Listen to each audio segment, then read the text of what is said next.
waiting and linger. Jermaine Griffin says, well, if Kobe can't do it, maybe it's my turn to take over. I'm the second leading scorer on this team. Good afternoon. This is Mel from Queens Sports Talk, and you tuned in to WGJSradio.com. Welcome. Listen, man, it's a hot day out there. I hope everybody is staying cool. You know, it's really hot out there. A lot of heat advisories out there, so just be safe. You know, stay in a cool place.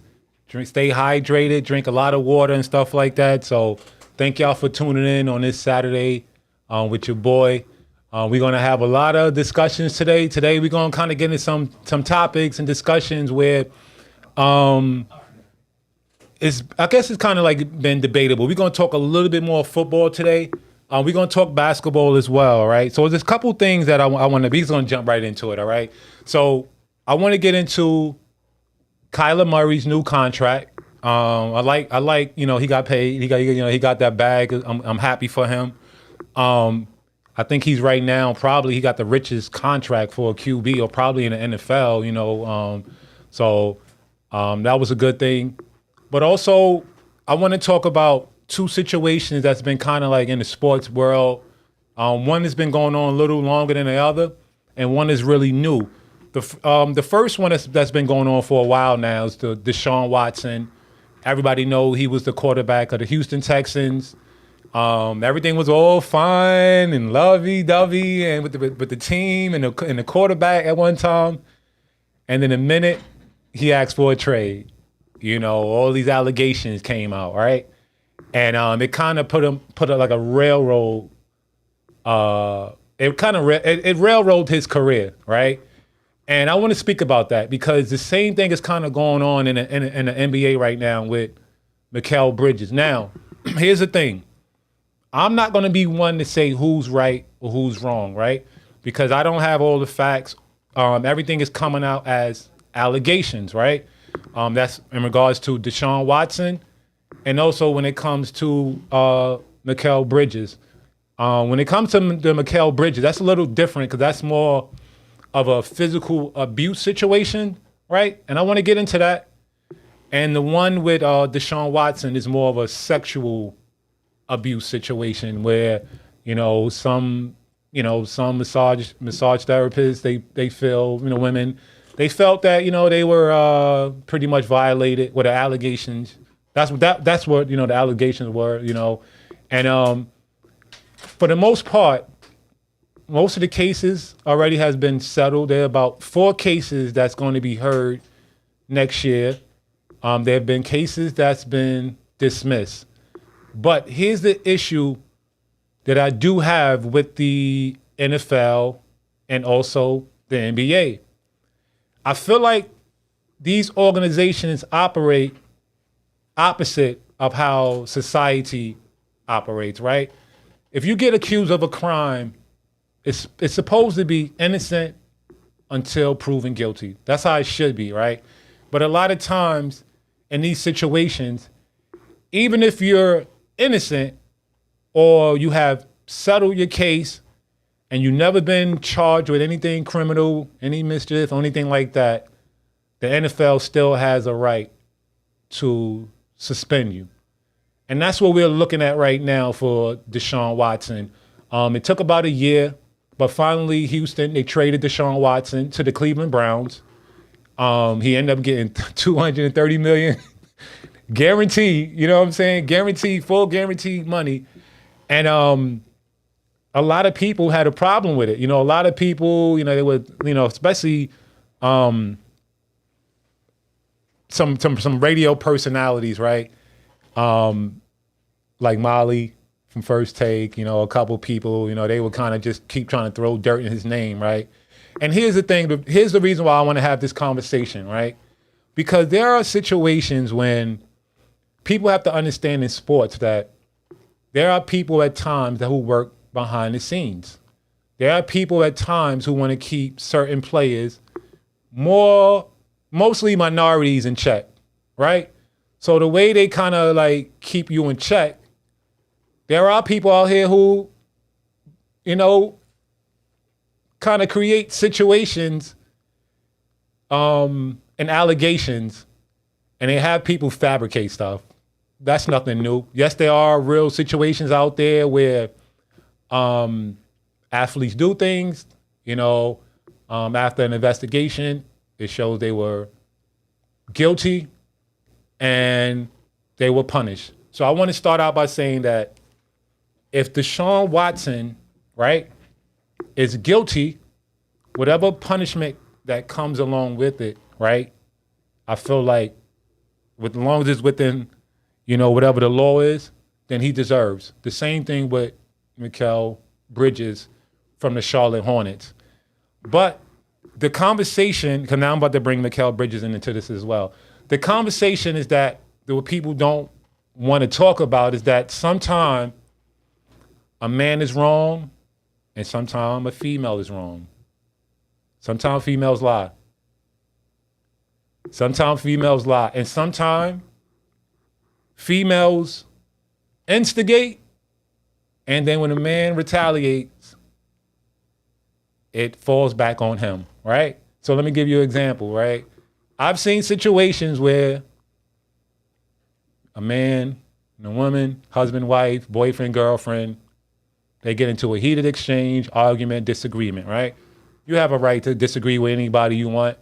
But if you get into a heated discussion, no matter your celebrity, no matter your status, you don't have a right to put your hand on anybody, right? So if you get into a heated argument, a man doesn't have a right to put his hand on a woman because she disagree, right? And vice versa. But there are cases in which I've personally seen, and which I've personally heard testimonies of, in which a female instigated, attacked a man, put their hands on him, and when they retaliated, they called the cops. Because in some cases, they got the worst end of the stick, right? So I say that to say is that when the cops is called, right, especially if you're a celebrity, you're a public figure, right, as soon as it hit the papers, whatever those allegations are, people run with.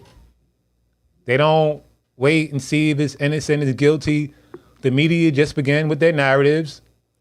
And if they for you, sometimes it's beneficial because you notice they can make it go away. Because we want to talk about it, let's talk about it. Let's talk about Peyton Manning, him at not Peyton Manning. Yeah, Peyton Manning. And the allegations with him at Tennessee. I guarantee that won't affect him getting into the Hall of Fame. Right? And there were allegations of misconduct on Peyton Manning's part. But yet he paraded around his entire career and was always considered one of the best QBs out there, right? But when he got traded, when he left and he went to Denver, still no allegations came up at all. But when it comes to certain people, certain athletes, a lot of times athletes of color, we don't get the same benefit of the doubt. A lot of time they try to dog us out, they try to throw dirt on our names. And what's happening now is that people is realizing athletes are understanding their platforms, so they are beginning to speak up for themselves. Prime example, Draymond Green of the NBA. He has his own podcast now. He's podcasting. Anything the media says is out of line, he jumps on his podcast right away. He addresses it. I know Kwame Brown was talking. He be doing his thing. We're going to talk about Kwame Brown. He was in the NBA. And, he's seen a lot. And he has his opinion on things. And he calls out, a lot of things. Good along, that mama's cooking. Kwame Brown. So athletes are beginning to fight back. Because what happens is, for years, let's go back to Deshaun Watson now. Just because of allegations, it derailed his career. It set him back. And we don't even know if he's innocent or guilty. He hasn't been charged for a crime yet. But yet we still treat him like a criminal. But yet the Cleveland Browns signed him for the next few years for $230 million. And there's a possibility that another quarterback is going to start the NFL just because the NFL has the right and it's worked into the CBA to still suspend them for a year. So when you're talking about the NBA and the NFL, the NBA CBA is way much greater and more flexibility, and I feel like more power or equal balance of power, you can say, with the players and the owners. Where as far as the NFL, I still feel like in a lot of cases, the players get slighted in so many different ways. And one way is that I feel like if you're not pretty much guilty, I feel like the NFL shouldn't have a right to suspend you. I feel like Deshaun Watson shouldn't have to keep going through this right now, because many cases have been settled, cases have been dismissed, and there's only 4 allegations open that's pending for next year. So I don't know why he's not playing. So when that CBA comes around, I really and truly believe that the players got to do a better job in regards to addressing, those issues. These are things that we need to talk about. There are only allegations. And now think about it. You got to think about when people begin to blackball you, the allegations always start when you do something they don't like. And it's like a situation where it's like, they might know stuff about you, but they hold on to it. I forgot. I'm trying to remember what was the Mets player. The same thing that happened. Was the Mets player the GM, the manager? I'm trying to remember. It was like a year ago. They hired him, the GM. Yeah, they hired the GM, and once they hired the GM, all these allegations came out about the GM, and it's like nobody knew this for years. Like, come on, man. But if they don't want you to go to a certain franchise, if they don't want you to kind of flex your power, because if you notice, when Deshaun Watson requested that trade, it was during a time where the black quarterbacks were really thriving in the NFL. I mean, you had Dak Prescott, you had Patrick Mahomes, you had Lamar Jackson, you had Deshaun Watson, you had Russell Wilson, and they all at that time, I feel, could be considered top 10 quarterbacks in the NFL. And we could take off Tom Brady. We could take off Aaron Rodgers. Their legacy is already set in stone. But when you talk about, these other guys that they've been pumping up for years and paying money, like Matthew Stafford. Now, finally, he got his Super Bowl. But for years, man, he was in Detroit doing nothing. Not making any playoffs. Well, and if they lost.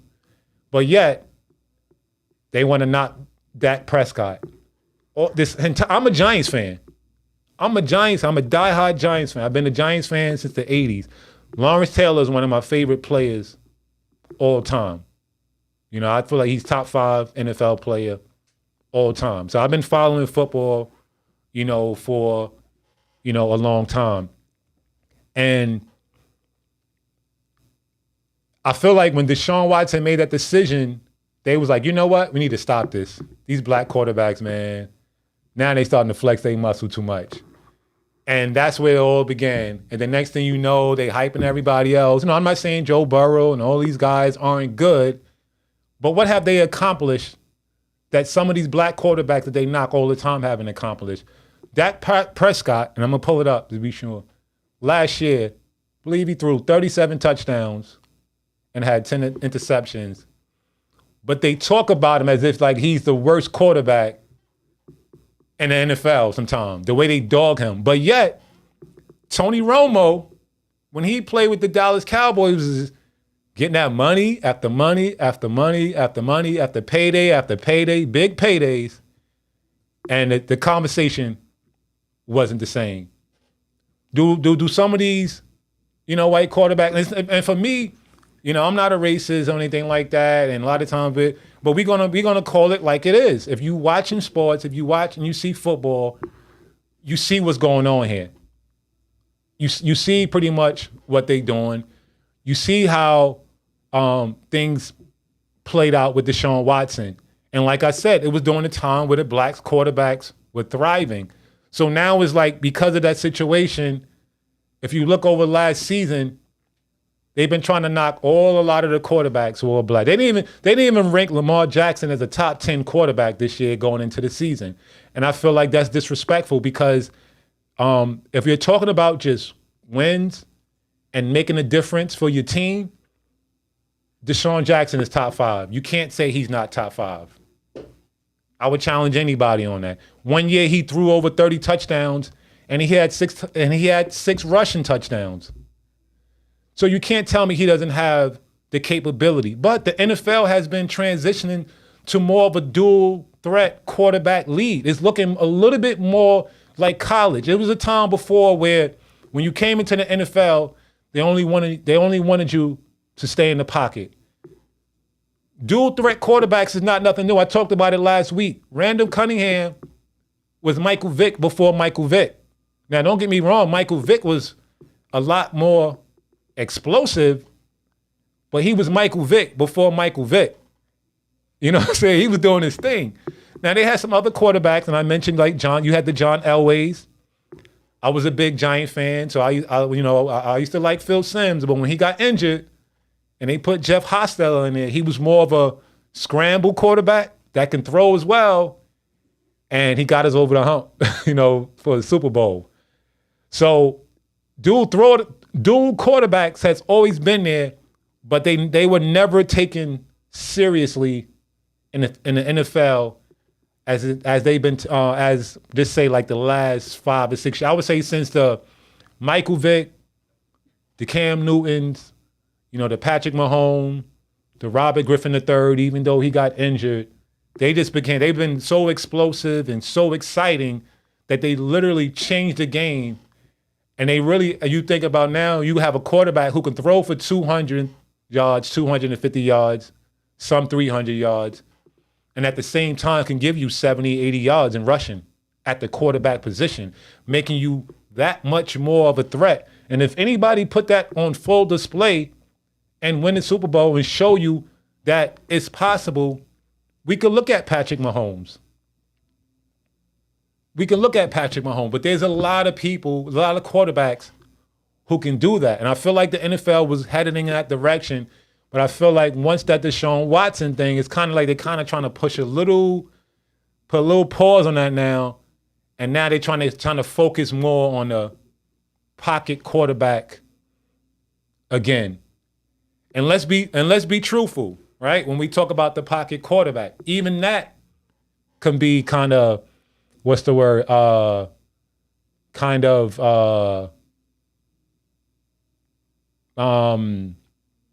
let me say it like this. Tom Brady, of course he's a GOAT quarterback, right? He's one of the, I don't think he's the GOAT, but he's up there. My favorite 2 quarterbacks all time, let me get it out there right now. My 2 personal favorite quarterbacks, just flat out throwing the football, Dan Marino and Warren Moon. Those are my guys where I feel like are my top 2 quarterbacks. I love the position they used to put their receivers in. It was always right on the money. They always had those tight spiral rocket footballs where it wasn't too hard. I never got the complaint like, they threw too hard. It looked like a rocket coming out their arm, and the way it was just flying through the air, and the way they hit their hand was always like that perfect timing. But, so those are like 2 of my favorite quarterbacks all time. But they're a lot of great. And I say that to say because as great as Tom Brady was, if you truly watch Tom Brady, he was like his whole career was like a dink and dunk passer. Early on he did some bombs and stuff like that. But most of his career, you throw it to Wes Welker for 5 yards, he's getting 11 to 12 yards. You throw it to his receivers, Gronk and those guys, they always getting those extra yards. That was pretty much Tom Brady's career. So he's good, but they don't allow a lot of black quarterbacks to play that way. You don't think Cam Newton can do that the way he run? Like once a black quarterback like Cam Newton, you see how the media treats Cam Newton? You don't think Cam Newton can't be one of those quarterbacks who can throw for 5 yards and let the receiver get another 8, 9 yards, Cam Newton shouldn't have to throw down, 60 and 50 and 40 yards, down the field like he did early on in his career. Look at Peyton Manning when he won the Super Bowl with the Denver Broncos. They pretty much won the Super Bowl without a quarterback. Because at that time, Peyton Manning was done. He was done. He really didn't have an impact on that Super Bowl. If anything, I felt like the Panthers threw that Super Bowl. 'Cause if you go back and you watch some of those plays and they got help from the refs, a lot of those plays was questionable. They dropped a lot of passes that was in their hands. There was a lot of late hits on Cam Newton. Go watch that Super Bowl with Cam Newton. Go watch that Super Bowl. I feel like some people got paid off. And I say that to say is that they try to make a lot of positions in sports, they try to cater it to a certain demographic, a certain race, and they try to make it as like, oh, it's just they're smarter than everybody else. And with football, it's the quarterback position. And they always try to say, oh, he can stand in the pocket and he can throw. Yeah, you can stand in the pocket and you can throw, but when that pressure is on, what are you doing? When that pressure is on, Tom Brady, he's going down. He's not running through tackles. So what does the franchise do? The franchise, they build that offensive line to protect them, to make sure that he's safe. Cam Newton didn't get that. RG3 didn't get that. Colin Kaepernick, his last year with the San Francisco 49ers, he didn't get that. But the thing is that nobody want to talk about that stuff. Nobody want to, address those things. So I'm putting it out there to say you have to be careful. You have to watch these narratives, especially when they put it on athletes of colors, because it affects your bottom line. You begin to lose sponsors. You begin to lose a lot of money. It could be very costly, and you can't recoup that money back. Now, you can kind of get another contract, once you're, just say your name is cleared. But a lot of time, once your name is pretty much thrown in the dirt, people tend not to forget about it. For example, just think about, we're going to get off the quarterback for a minute, Terrell Owens. Think about how they treat Terrell Owens and Randy Moss and all these players. They judge you on your character a lot of times more so than what you do on the field. Terrell Owens was one of the greatest receivers to ever play the game. Top 5 in a lot of people's eyes. But it's been taking him so long to get in the Hall of Fame because you got these voters and these writers who don't like him. And when they do it with a lot of black quarterbacks, they can keep you at the Hall of Fame. They can prolong your Hall of Fame. But then you got like guys like Peyton Manning. You got guys like Ben Roethlisberger from the Pittsburgh Steelers, who has, I think, at least 2 sexual harassment cases. But when they talk about him, they talk about, oh, he's the first ballot Hall of Famer. How's he a first ballot Hall of Famer? How's he a first ballot Hall of Famer? Terrell Owens, his only issue might have been with teammates and different things like that. And y'all try to keep him out the Hall of Fame as much as y'all can. But Peyton Manning and Ben Roethlisberger, oh, they just first ballot Hall of Famers. And y'all don't care. And I want y'all to call in 347-410-8077, 347-410-8077. I want to hear from some callers today on these topics. Give me what's your feedback on these on this topic? What do you think about these situations? Am I bugging? Do you agree? Do you disagree? Are you understanding what I'm saying? Do you see the narratives? Do you see what they try to do in many cases, with this? So I really just kind of wanted to address that because it's been happening for too long now. Even with the whole Ray Rice situation, right? Remember back in the days with the whole Ray Rice situation?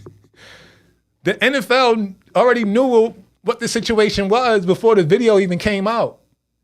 But because of the media, the backlash, and then they kind of like, they stepped in. Now, let me say this. It's always wrong. What Ray Rice did was wrong, but my point was that the NFL already knew before. So it's kind of like a plus and a minus because in one token, they say, you know what? One team could say, you know what, even though he did all of this, we don't want to lose all this money that he brings. So they'd kind of like turn, you know what I mean? They'd turn the other way and they still make sure you do what you do. And then there are times where they can blackball you. And you just don't know where you're going to land on that. But I do believe it should be innocent until proven guilty. I do believe that the NFL, they should definitely make that a priority. And then next, for the Players Association, NFL Players Association, for the next collecting bargaining agreement, that's something that they should pretty much get corrected, saying, listen, if there are no allegations, if they're not found guilty, I believe the players should be allowed to play. I believe the players shouldn't lose any money. The players shouldn't be suspended. I think they really should make that, a priority to take care of that situation, right? We're going to get back to football. So now we're going to jump to the Charlotte Hornets and the Mykil Bridges situation. In situations like that, as soon as they put it out, so many people just judge whether it be one way or the other. And I always say, I like to hear a little bit more information before it comes. I like to hear directly from the mouth of the athlete, directly maybe from the mouth of the alleged victim, and let's hear both out, and let's see what happens. Recently at the hearing, with Mykil Bridges' counsel, he pleaded not guilty. Now there are some photos out there to him about that don't look good. I don't know what that situation is like. I don't know what happened in that situation. And I feel like every individual should keep their hands to themselves, whether man and woman, right? I don't think a man should put his hand on a female, and the female shouldn't put their hands on the man. Years past, it was like a forbidden rule that a man shouldn't put his hand on a woman, even in retaliation. But over the years, sometimes a couple men have been really hurt and put in dangerous situations and have suffered many injuries. So sometime over the last few years, some people in self-defense retaliated and the other person might have got the worst end of the stick. And it's hard to judge those situations. It's hard to kind of you just don't know what a person is going through, right? So if you put your hands on a person, you don't know how they will respond. One day you might be in your right mind for, say, a whole year. And you know what? Somebody put their hands on me, I can do it. I can take it, I'm gonna walk away.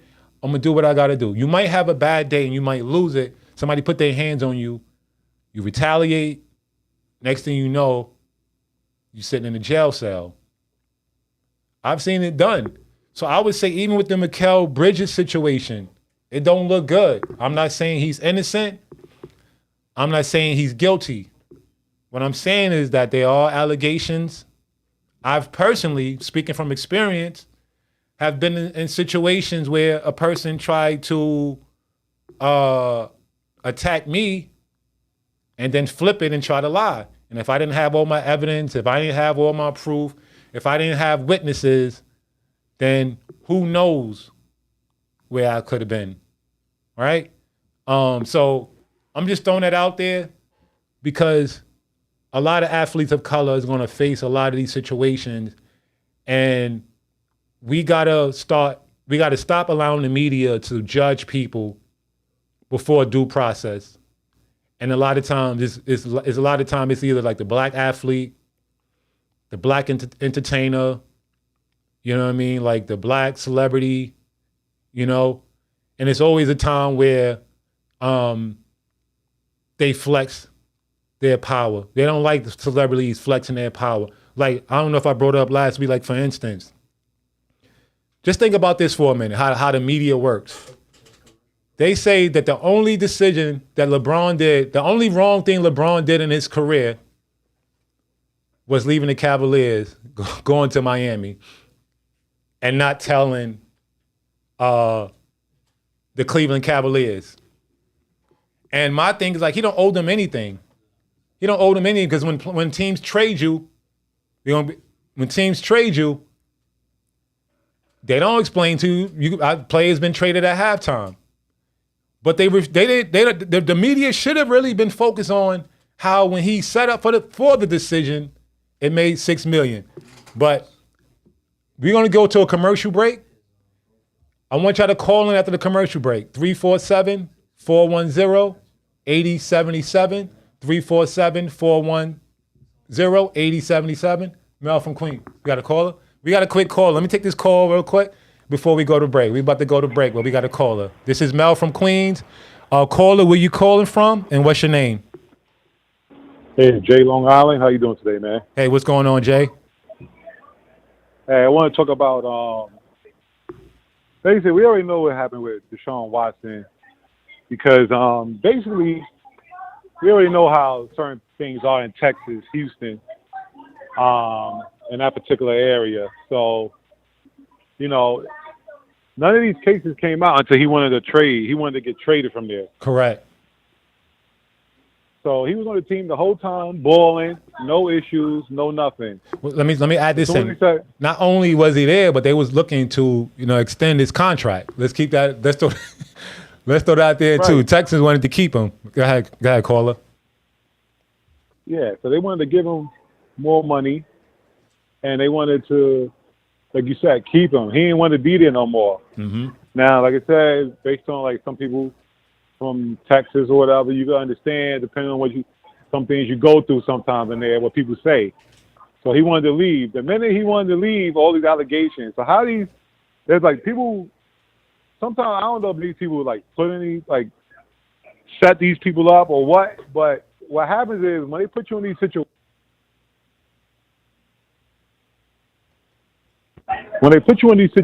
they try to hold you to this information, or they'll hold on to this information until it works for them, until it works in their favor, right? Yeah. And like you were saying, there's no way a dude like Peyton Manning, what happened in Tennessee, there's no way you're supposed to get a prestigious job like Monday Night Football.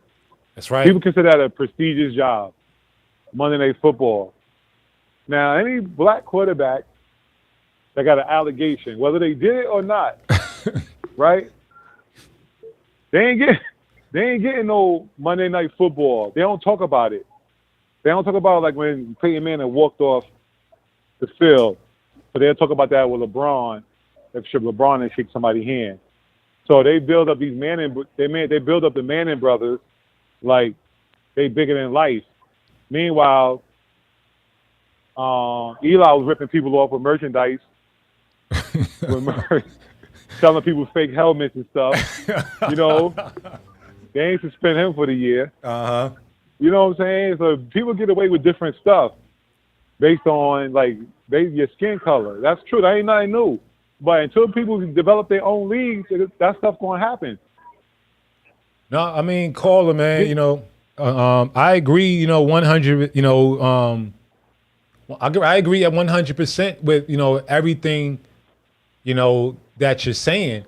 So my question to you would be like, what would be like the remedy for that? What do you think like the remedy to kind of like fix a situation like that? Because it's not going to change because you got like, those are the people when they have the power, they have the money. They're the ones that's making the decision. They're the ones who's, getting these sponsors and stuff like that. So how do athletes combat this type of situation? How like what's the approach? Like you think that should take place here?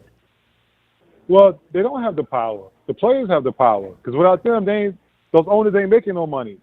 So as long as the owners keep going to, as long as these players keep sending their kids to these universities, right? That's predominantly white. Right? And going to these leagues, they're going to have the power. There's enough black entertainers. There's enough black athletes. There's enough black entrepreneurs with money that they can build their own league. Well, let me say something even you with get that. Sponsors. Hold on one second. Hold on one second, Cole. Let me say something because you just touched on something about these athletes and stuff. Even with, you remember Deion Sanders, in Jackson State, right? Now we know how these programs move and Urban Myers and all that. Who was it that made the comment? Was it Urban Myers about Deion Sanders? Yeah, I believe it was. I think it was like Urban Myers, right? Running the programs for years.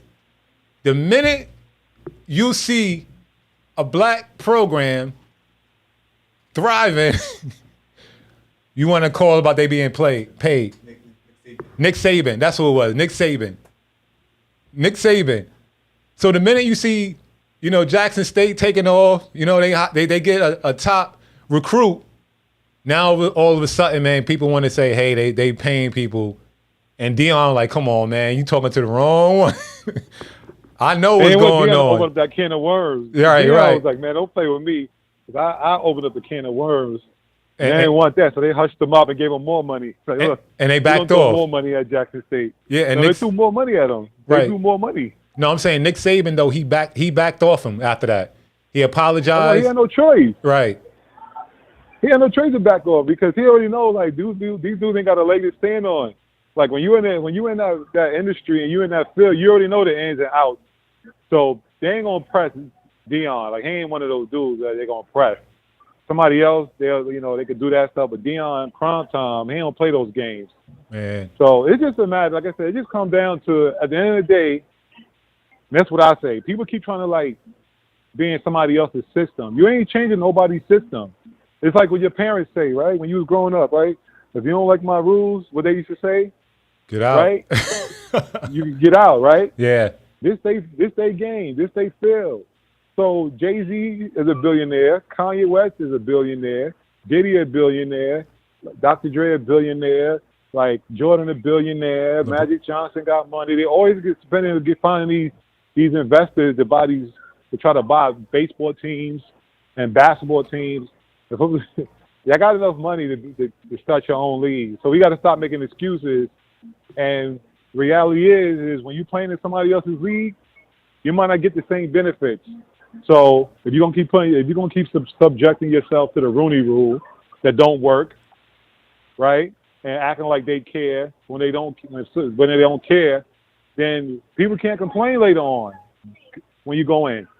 I don't really feel bad because, like I said, like at the end of the day, I understand athletes.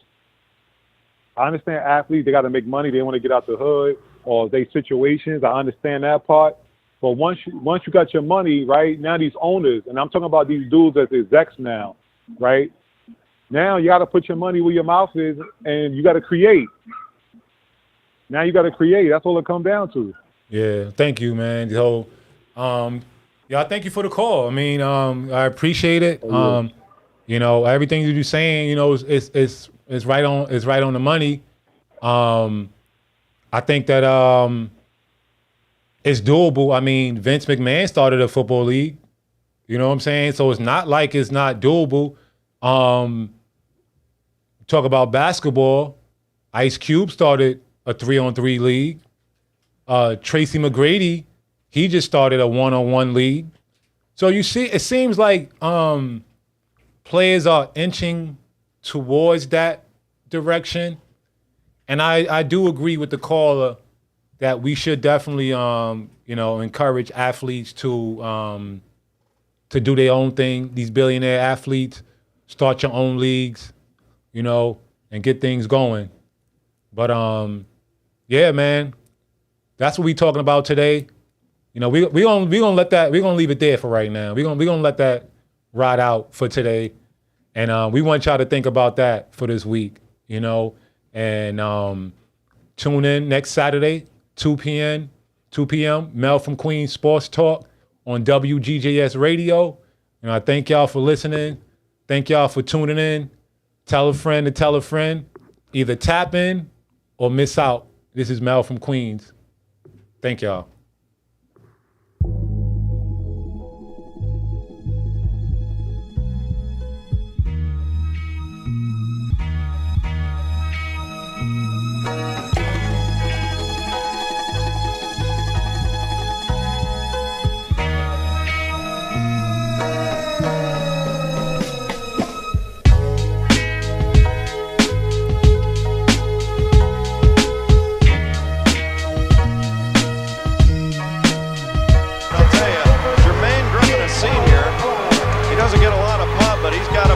move here, Gary. Talk about elevating and linger. Jermaine Griffin says, well, if Kobe can't do it, maybe it's my turn to take over. I'm the second leading scorer on this team.